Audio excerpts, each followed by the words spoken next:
Can you all hear me? Please raise your hands if you can hear me.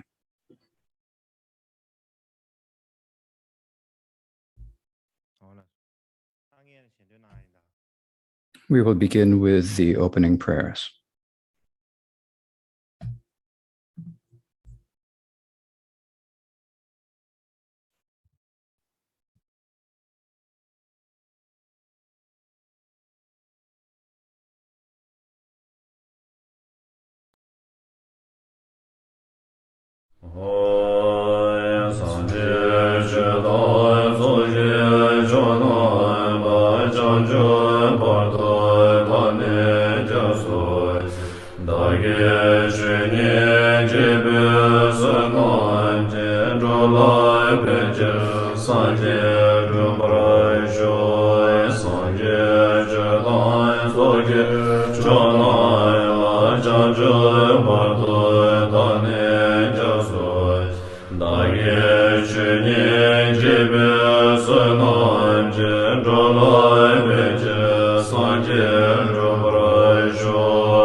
Please raise your hands if you can hear me. Okay.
나서 다 음,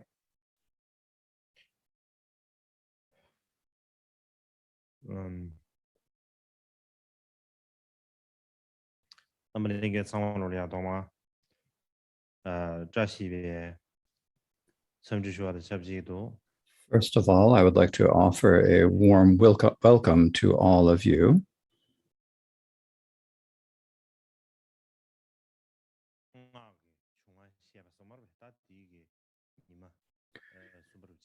Today is the third day of our teaching on the origins of the secret mantra.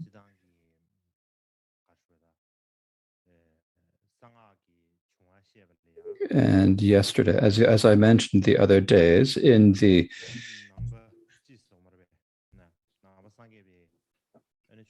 discussion of in order to discuss the origins of mantra, it is important to discuss the history of Buddhism.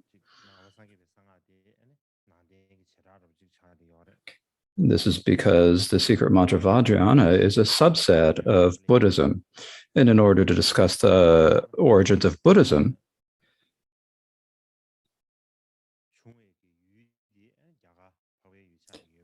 the land where Buddhism first developed is the noble land of India.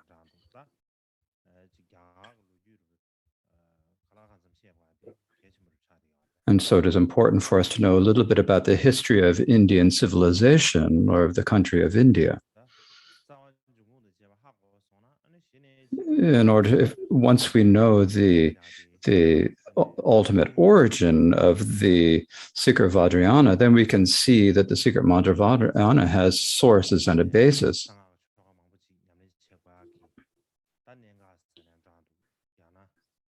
And we can also understand many of the important points, or the crucial points, the reasons for practicing the secret mantra Vajrayana.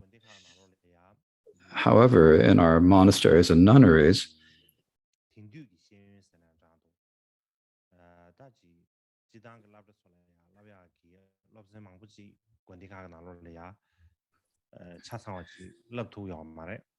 we aren't able to discuss all of the topics of education, in particular, in particular, all of the different subjects that are taught in schools. And we don't teach all the topics that are taught in ordinary schools. And so I thought that this time I would follow the general way that contemporary historians describe things. And I think that if I do this, this is actually something that is difficult for many Sangha members to understand. And I think it's a little difficult for the Sangha members to understand.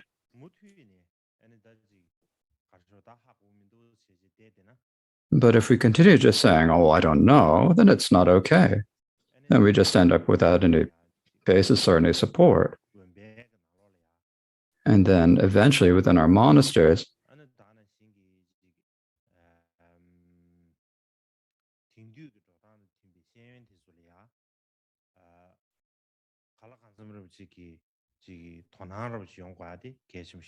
and so I think it is important for us in our monasteries and nunneries to take a certain degree of interest in history and contemporary educations. So because it's like our Sangha members need to, our Sangha members not encounter the difficulty of not being able to keep up or being left behind in contemporary education, because otherwise, when we need to get along with other people, if we don't understand the way things are done,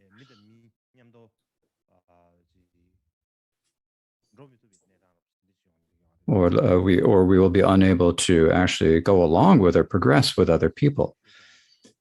And so that is the reason why I've been working hard to try to discuss this. And so I think there's a reason and a purpose for doing this.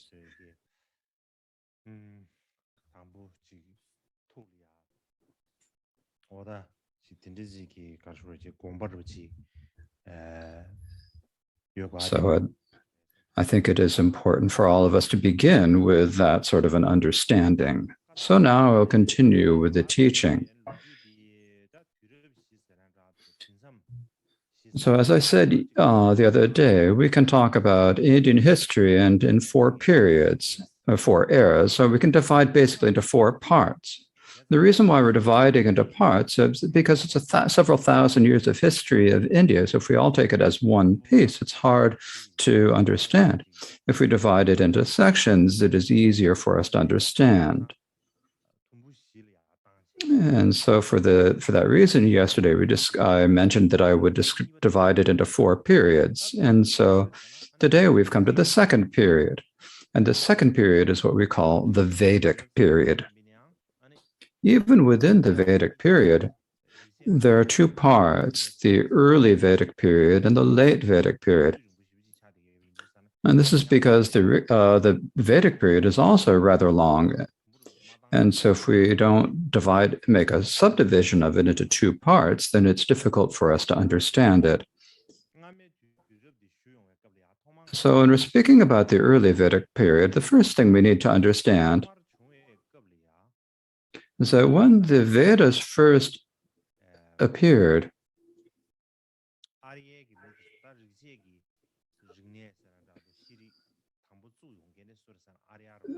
the culture was first being started or being formed by the Aryan peoples. And at that time, the Aryans did not have a written language. And they didn't have any writing.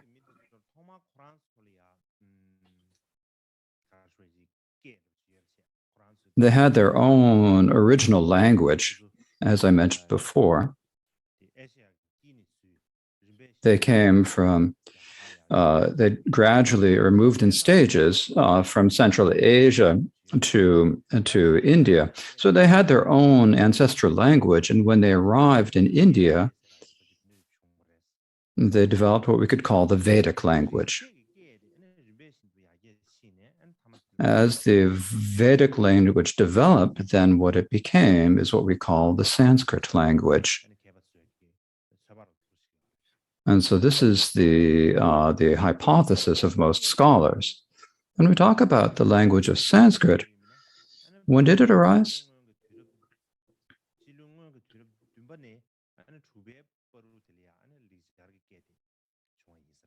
Sanskrit probably first developed in the 7th or the 6th centuries BCE. So when we're talking about the early Vedic period, there was no written language. But at that time, so how did they study the Vedas and the Vedic literature at that time? It's by oral transmission. So one would teach the other orally, and that is how they were transmitted and preserved.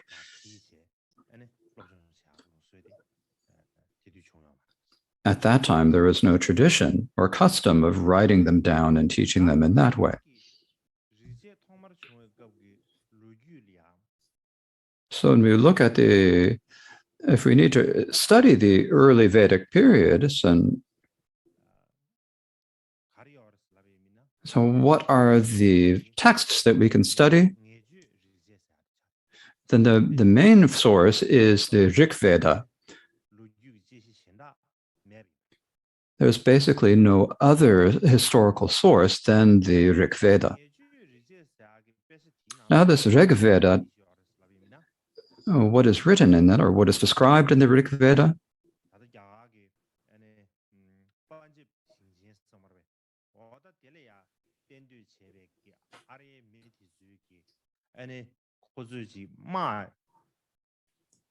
It describes the ways the Aryan people fought battles after they had arrived in the area of Punjab and settled there, what their culture was like, how they studied, and so forth. And so these and other aspects, many other aspects, are taught in the Rig Veda. Now, what is the reason why they're called Vedas?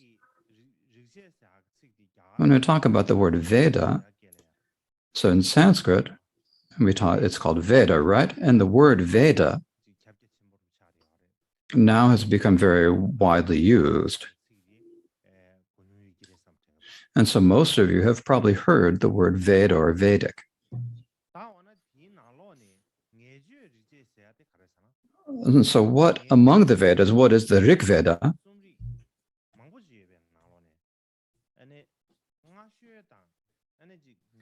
Among all the Vedic literature, then it is the earliest of the Vedas, and the Rig Veda is the earliest of the Vedas, and like the source for the other Vedas.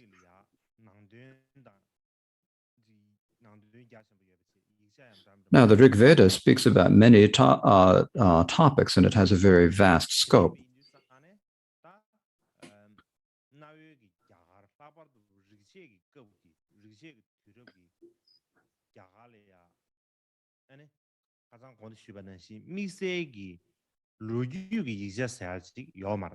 So, as I mentioned the other day, there is no actual specific historical document about the time of the Rig Veda and the times of the Vedas. So, what there are is, if we want to study the Vedas before the 4th century BC, then what we have is the studies, and we have the two great epics. And as I mentioned the other day, the two great epics are the Mahabharata and the Ramayana. Those are the two epics. And so basically, we have the Vedic literature, so the Vedas themselves, and also the two epics.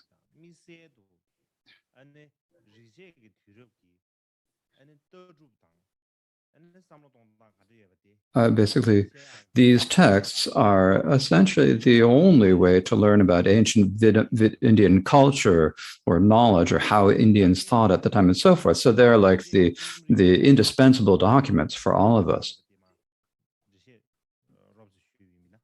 So now I'd like to speak a little bit about Vedic literature in general. Now, as I mentioned before, the word Veda this is a Sanskrit word, and the word Veda and it has many different meanings. Among all the different meanings, though,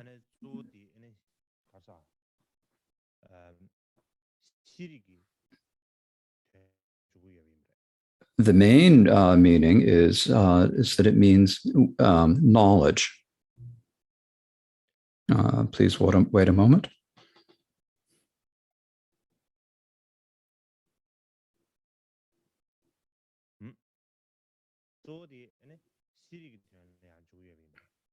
So it basically means Veda. And so since it means knowledge,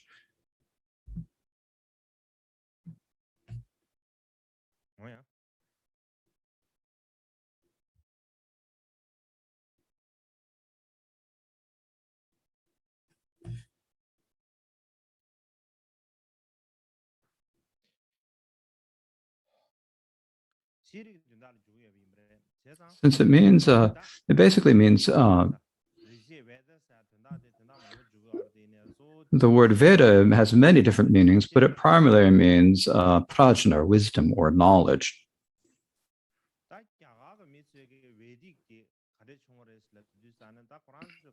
The Vedas believe that the Vedas originated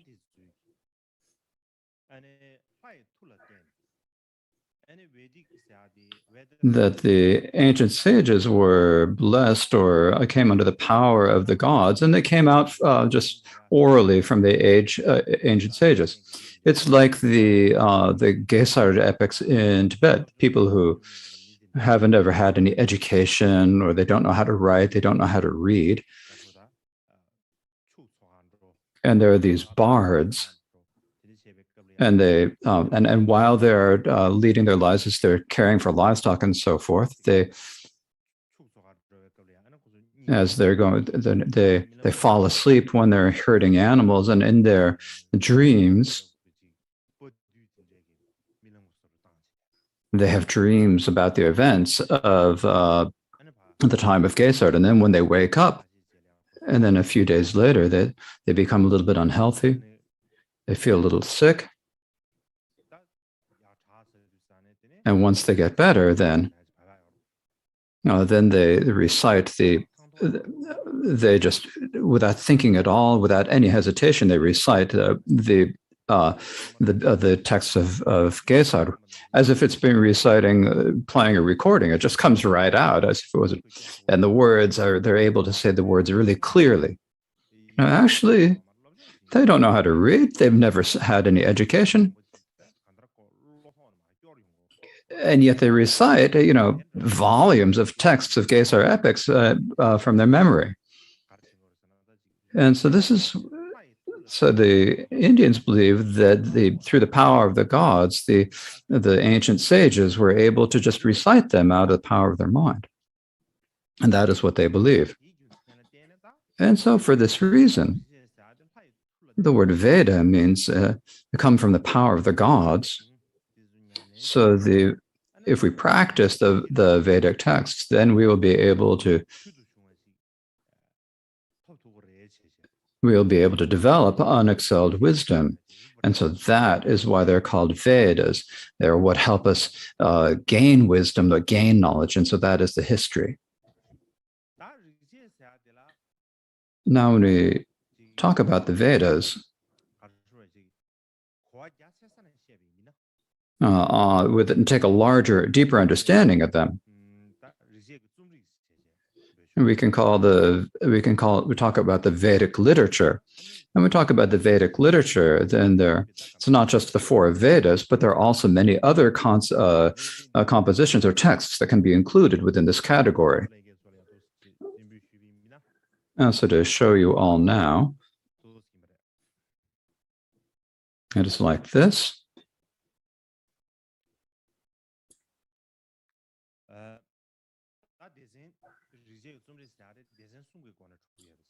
So the Vedic literature has three main sections, and the first is called mantras or samhitas. Now, these are the root texts of the Vedas. They're the fundamental texts or root texts. This is the Brahmanas. Oh, no, my pronunciation is not good, but Brahmanas means what we'd say in Tibetan. I think we could probably say the Sutras of Brahma or the texts of Brahma. That is probably how we would say it in Tibetan or in English. And the third is the Upanishads. It can mean like, this means either staying, it has many different meanings, or staying nearby or staying respective. I've never seen it actually translated into Tibetan, so it's better to just use the Sanskrit word. And so basically, if we think about the Vedic literature, then we're talking at a larger scale, and we call the Vedic literature. Now, the actual Vedas, or the root texts, are what we call the mantras or the samhitas. So that is this portion that is the actual root text of the Vedas. And the second and the third sections are like commentaries on that. The Brahmanas, which we'll speak about later, I will give an expression there later, is primarily about rituals. And the Upanishads is primarily about the philosophy of the Vedas. So if we talk about the Vedas on the larger understanding, we can say that there are these three categories of Vedic literature.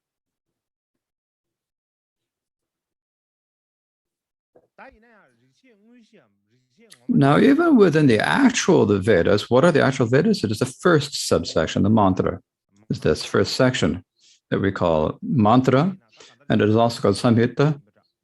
But basically, it's a collection of hymns or praises.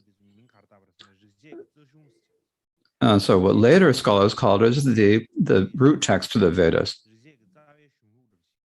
So we couldn't really call them.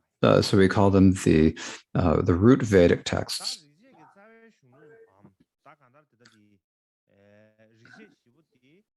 Now, these four Vedas, or the four root texts, are the earliest texts in the Brahmanical religion of India. So I think many of you have heard the word Vedas. When I was young and we studied when we studied the areas of knowledge, then there's a lot of discussion about the collection of the common areas of knowledge, which include the Vedas. And so I think many of you have heard about the Vedas. So what are the four Vedas? When I talk about the four Vedas, so basically in terms of the texts, there are the four texts. And the first of these is the Rig Veda. Now the Rig Veda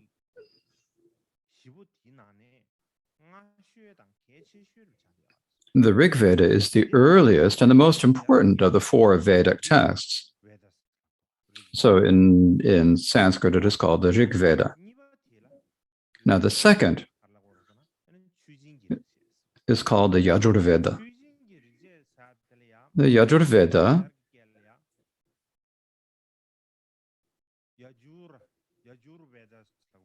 is called in Sanskrit the Yajur Veda. And even within that Yajur Veda, it also has two parts. And the Krishna part and the Shukla parts. So I'm not sure how to pronounce these, but basically it's the light and the dark. And if you divide it into two, so we can say there's the light Yajur Veda and the dark Yajur Veda. Now the third Veda is called the Sama Veda. It's called the Sama Veda, the Veda of melodies or chants. Now the fourth is the Atharva Veda. Now the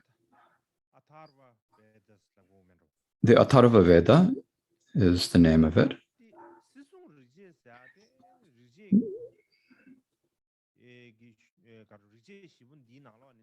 Now, among the four Vedas, the Atharva Veda is the latest of the root Vedic texts, the one that appeared at the latest time. And so, in general, when we think about the four Vedas, what many people think of them is that they think of the Vedas as thinking that from the very beginning there were four of them. And that's what people think. They think that they couldn't be separated, that at the beginning, there are all four from the very beginning. However, if we look at it in terms of the historical or the factual terms, the four Vedas did not all appear at the same time. There is an order in which they appeared. And in particular, in terms of their meaning, there are some divergences or differences in their content and meaning as well. But in general terms, however, the basic framework or this basic way that they're constructed, the four Vedas are the same. And so the four Vedas, supplement each other and they kind of augment each other. So what is unclear in one is clear in another.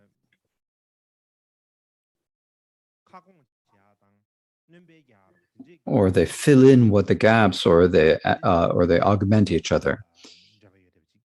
And so they're connected in this way. So basically, when you think about the four Vedas,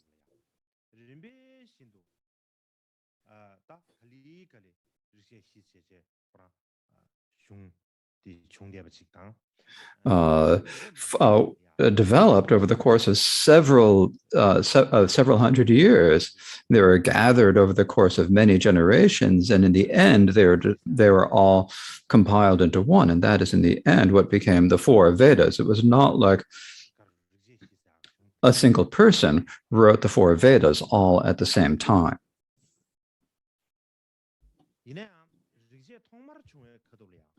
Now, however, when the Vedas first appeared,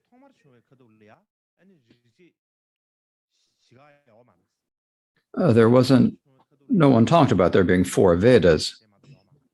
At the beginning, there was only the Rig Veda. Now, the time when the Rig Veda appeared, if we estimate it,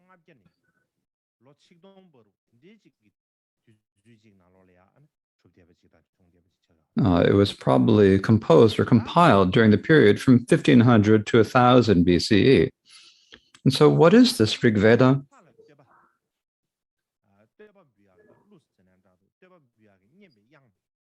It is it's primarily a collection of hymns or praises or melodies or songs in praise of the gods. It is compiled of many of these. And there is probably over 1,000 different sections of songs, and there are probably over 10,000 verses. If we divide the whole text into books, then it is in 10 books. Now, when the Rig Veda firstly appeared, it was not written down. At that time, there was no writing, and so because there was no writing, they couldn't write it down, right? So when the Rig Veda first appeared, it was not written down in letters. It was primarily translated orally, memorized. One person would teach it to the other, and so that is how it was maintained. For it's like we have that in our homeland. They've even there are like old people who don't know who are illiterate, but they can still recite Tara. And how that happened is that our grandparents taught it to the parents, and the parents taught it to the children, right? And even though they're illiterate, they know how to recite the Tara praises. And so the Vedas are taught in the same way. But the way this is transmitted in Tibet and the way it's transmitted in the Vedas are very, very different. The reason is that the Vedas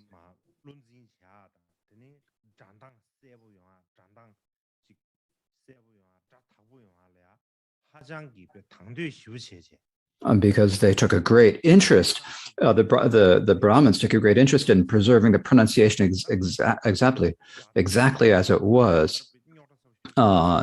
So we can see this in Sanskrit. It's a very complicated language, especially in terms of the pronunciation and the sounds and so forth.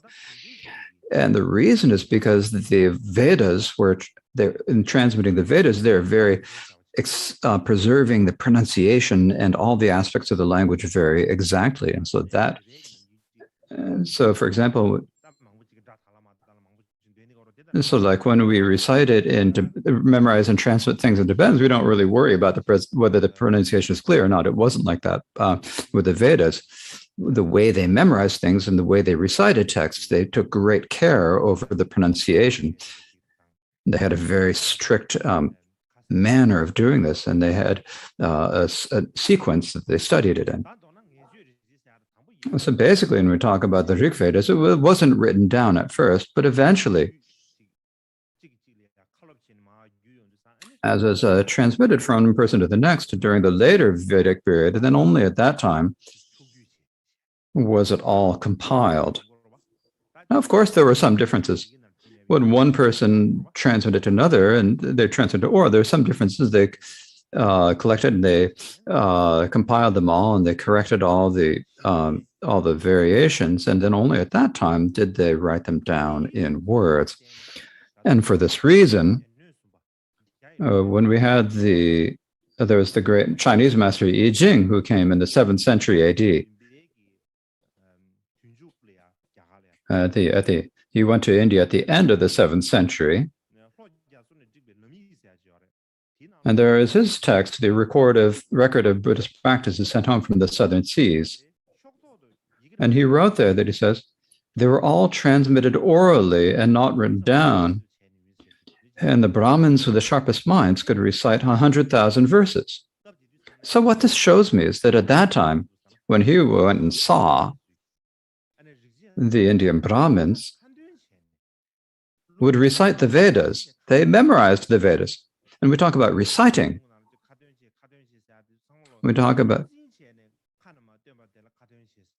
And in the Indian tradition, it said that when they talk about reciting, it said you memorize something and then recite it. Now, when we talk about reciting, it's like you're looking at the words and reciting the text, and that's not actually the reciting. When we're talking about reciting the words, and so the word, the original Sanskrit word means to translate with your mouth, means to recite a text that you have memorized. And so all of the Vedic texts were recited orally from memory. They didn't write them down. So those Brahmins with the sharpest minds, the most intelligent, were able to recite like 100,000 verses from memory. And think about 100,000 verses. We've got the Prajna Paramita in 100,000 verses. It's like being able to recite that 100,000 verse sutra all at once. So they were able to recite that many texts. They had great abilities to recite. Now, this doesn't mean that everyone could do. This was those the most intelligent, those with the sharpened minds, who were able to recite 100,000 verses. And so at that time, in old times, the Indians were very intent upon memorizing texts. And so for that reason, in our Vinaya, we talk about needing to recite text from memory. It's discussed frequently in the Vinaya. And this is basically related to Indian culture. It's because they had such great interest in reciting text from memory from the past. And this is really beneficial. Because there are many invasions from outside, right? The invaders would come and they would destroy a lot of Indian cultural artifacts. But if you haven't memorized the text, if the texts are burned, then it's a huge loss. But if people have been memorized, even if all the texts are memorized, you'd have to kill all of the people who've memorized it. Otherwise, you can't destroy the text. And so this is a particular feature of memorizing texts. So in particular, the Vinaya, when we think about the reasons to the memorizing the Vinaya, if you can clearly understand all the stories and the reasons for the different rules in the Vinaya, then you can immediately know what you are allowed to do or what you should do in any given situation. If it's something where you have to look it up in a text, then you aren't able to be completely independent. You always have to bring your text along. You have to say, can I do this or can I not do this? And you look it up, that's not okay. And so I think this is a kind of a crucial point. Now, that was just a little bit of a digression, but in brief, the main point that among the four Vedas, the Rig Veda is the earliest and like the basis for the other Vedas. So it's like the basis for all the other Vedas. Now, its collection or meaning is that it's like a collection of hymns to nature written by the Aryas. It's like you could say hymns to gods, but at that time, the gods were primarily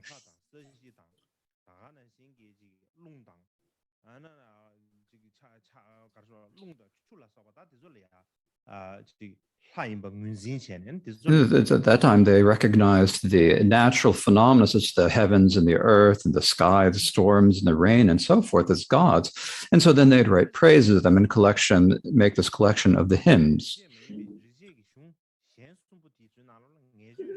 And so how we know this is that in the other three Vedas and the Rig Veda, there are many citations from the Rig Vedas. And so that because of that, we can understand that the Rig Veda was like the basis for that. So the Rig Veda is an extremely important text. So the most important ancient Indian text is the Rig Veda. Likewise, if we want to research Indian religion and mythology and so forth, then the Rig Veda is like an important, an indispensable historical source. For this reason, then in the 19th century,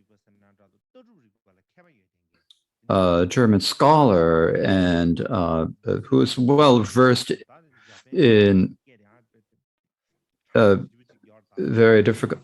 This German scholar in philosophy. Now, his name in German is, I think, Deussen.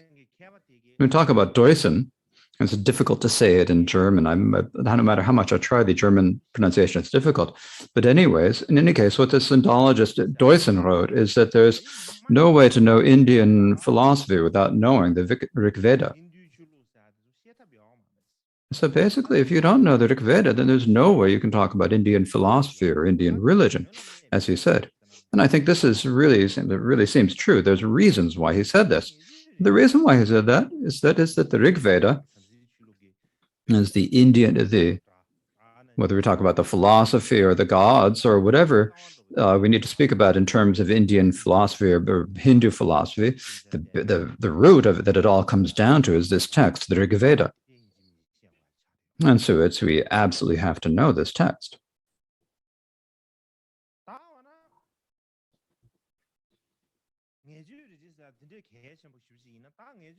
So if the Rig Veda is so important, well, who was the author of the Rig Veda?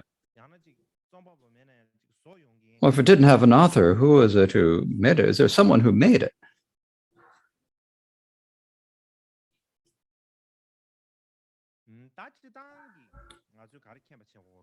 So generally, one thing we need to know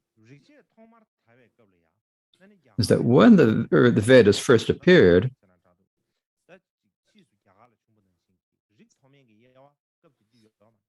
at that time, there were no distinctions in caste as there are later in India or currently in India. And so for that reason, no matter who you were, anyone could perform sacrifices, anyone could sing praises, recite the hymns, or pray, and so forth. Later, after the caste system developed, then not everyone was allowed to do that. A few of the castes were allowed to make sacrifices and recite hymns and so forth. There are other castes that were not allowed at all to perform sacrifices or recite the hymns. But at that time, anyone, no matter who they could, was allowed to make sacrifices or recite hymns. Now, everyone could do this, but of course, there are differences in people. They're always, right? Sometimes in terms of their education, in terms of their skills, in some respect, are different than other people, right? And so there are a few people who are always a little different. And so among these different types of people, and they're basically within the society, there's a few people like this. And so these are the people who wrote the Rig Veda. And so these authors of the Rig Veda, if we translate it into, are called the Saptatsaya. If we translate it into English, we'd say the seven nobles, the seven noble people, beings. Basically, seven people. As a basic saying, it was compiled by seven people. You could also say the seven sages or the seven noble ones. So we can call them the seven sages. Now, we say that this is written by seven sages, but when contemporary researchers examine this, they say it probably wasn't written by seven people. When examining the text,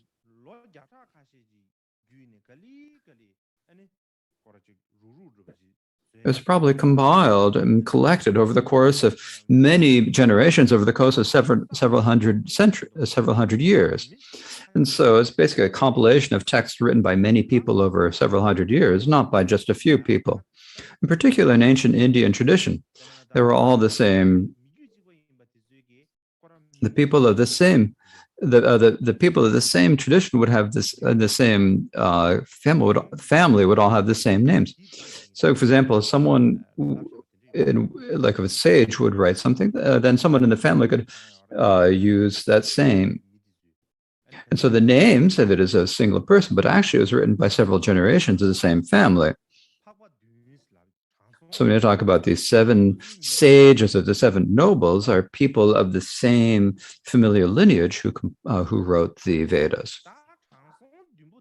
Now, of these seven sages,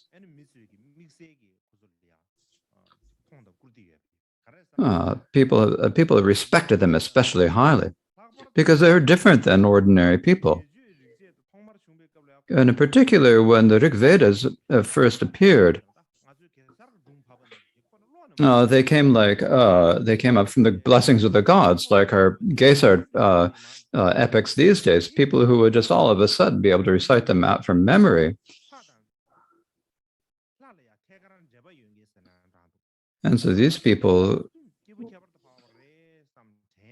people said that these must be people who had direct connection to the gods, who had special abilities and respected them highly and revered them. And so for that reason, they're called rishis or sages. Also, that is what the origin of the word rishi, or sages in English.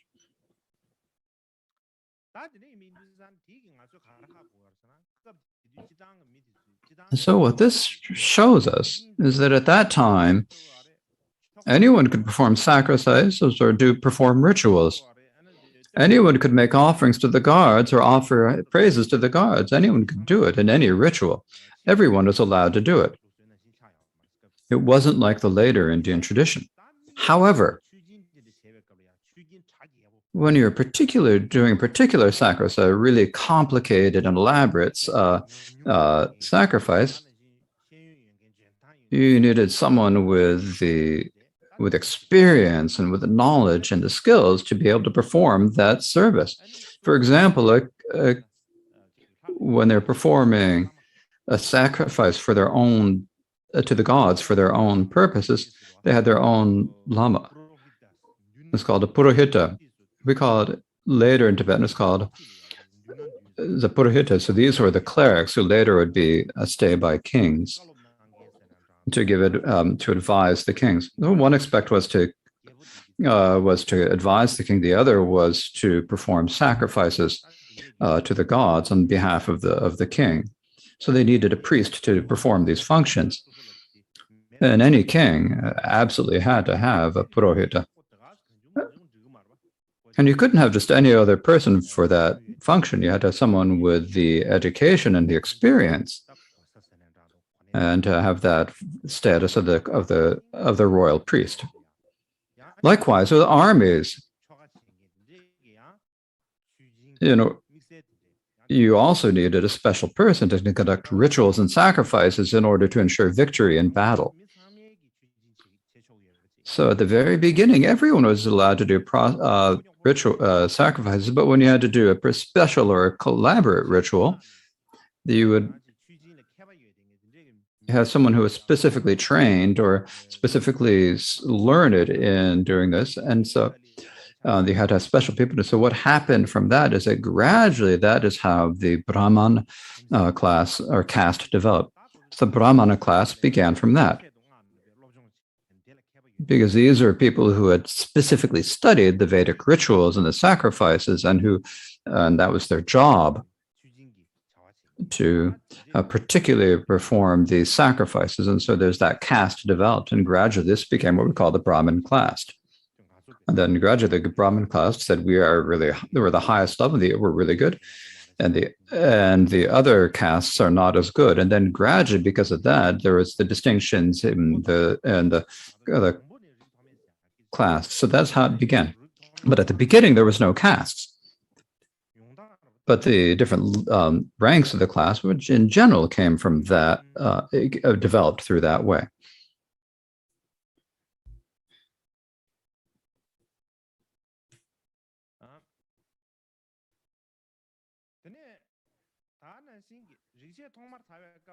Likewise, when they're first developing the Vedas, there were no temples.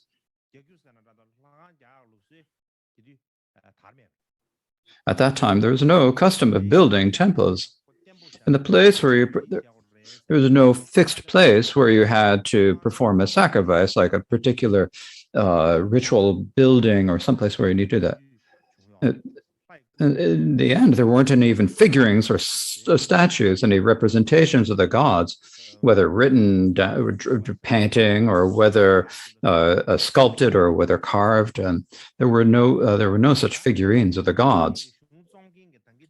Likewise, the sages who wrote the Vedas. So later, when we talk about the sages later, then there are people if we look at the mythology, they seem like people who are like really completely different than ordinary people, superior to other people. But actually, they're ordinary people. They had families, they had belongings.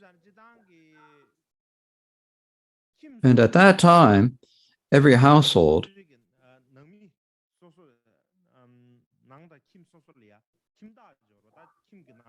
every family had a head of the family, and the head of the household had the person who's primary was usually the father, or if there was no father, it was the eldest son. And so the oldest son, that head of the household, had the responsibility to perform sacrifices, perform rituals. He was the one who had to do it.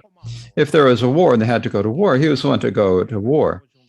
And if it was necessary to do agricultural work or farming, he had to do that. So he had to carry all three responsibilities. He had a lot of work. So at that time, in terms of work, when there's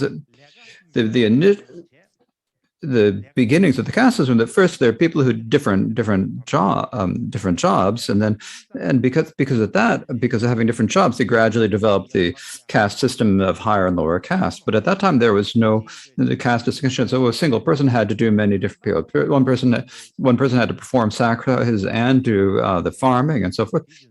Everyone did everything, and so at that time, there was no distinctions of high or low castes. That developed later.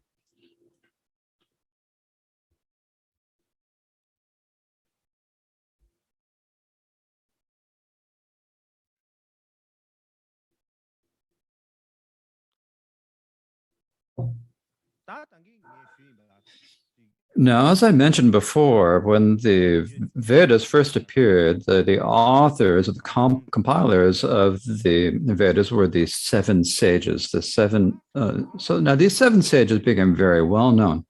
Now, among these seven sages, there are two who are most well known. Now, one of them is named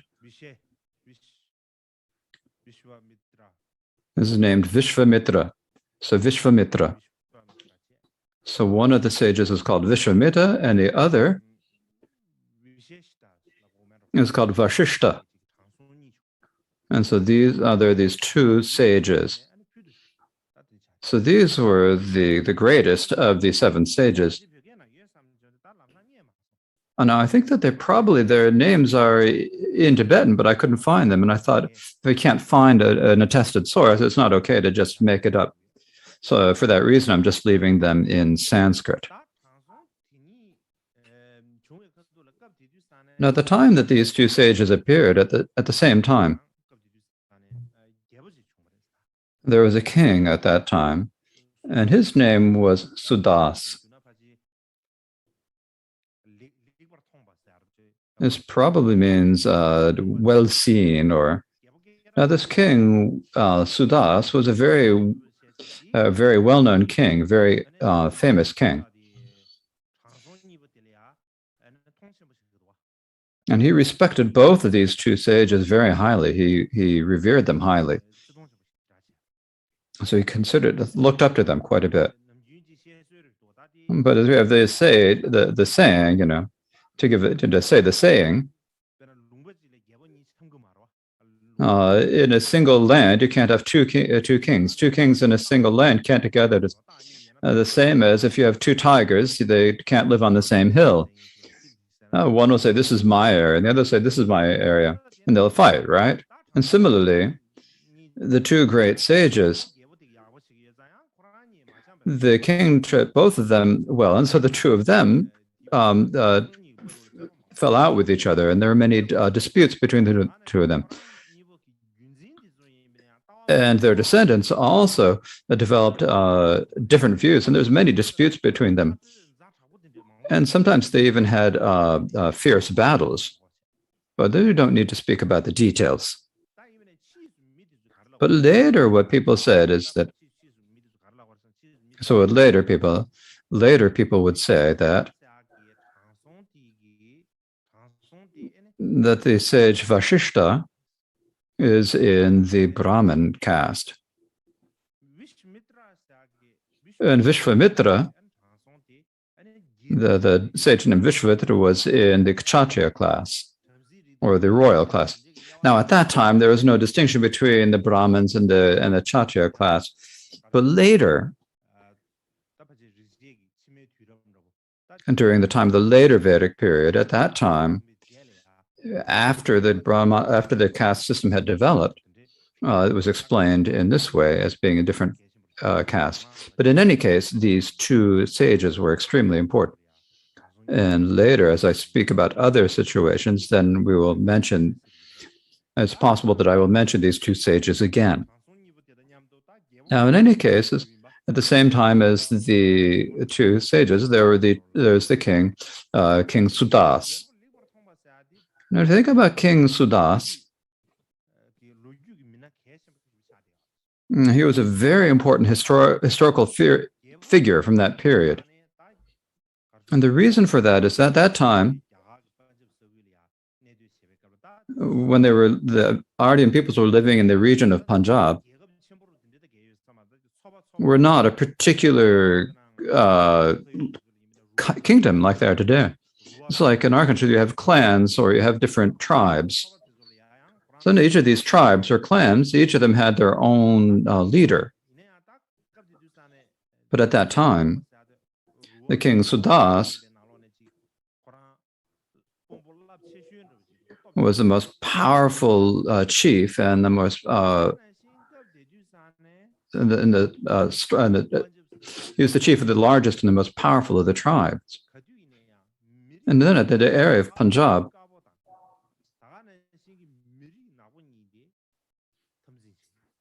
there was often a lot of fighting between the light-skinned peoples and the dark-skinned people.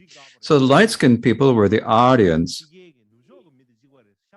the same as Europeans these days. They're light skin and had like blue eyes, it is said, right? When we talk about that, if we think about we say that that the Buddha himself was also from an Aryan person. He said he was like a Westerner. He had like a light-colored skin and blue eyes, something like a very tall and a strong person, right? As it said. Now, the dark-skinned people are the indigenous people who had been in the area before the Aryans arrived. Now, their skin was darker in color and they were shorter. And their noses were flatter. And so for that reason, and so the Aryans would criticize them and scorn them as saying that they had no nose. Their noses were flat. So it's like the same as having no nose. And it seems like the Aryans had very large noses with very fine shape. So the indigenous people of this area had a darker complexion. They had a flatter nose. And so for that reason, the Aryan people scorned them and called them the noseless people or the barbarians or the dark-skinned people. They used they called them by many different epithets. And so there were many fights between the two of them. Even within the light-skinned people, so even within the Aryan people, there are many different disputes between them. They're always fighting. And so the King Sudas, what his job since he was so powerful, he was victorious in all the different regions. And in particular, at that time, there were different tribes or clans of the Aryan light-skinned peoples who became very envious of him because he was rich and powerful. And they thought, well, we'll all need to get together and to oppose him. And they did this. And but that the king at that time, the king was very skillful and he was able to defeat all of the people. And so he first subdued all of the disputes within the Aryan peoples. Not only that, he also worked hard to preserve the literature and religion of that time as well. So he worked hard to do that. And at that, as I mentioned, the two sages before, the king also protected and supported the two sages I mentioned before. And so for that reason, the Rig Veda text and other literature and important literature, and so there's a reason why I was able to remain extant for so many thousands of years is because of the support and the protection of this king Sudas, it is said. So that is how we have to describe it. So now I think we need to take a break here, and we will resume in half an hour.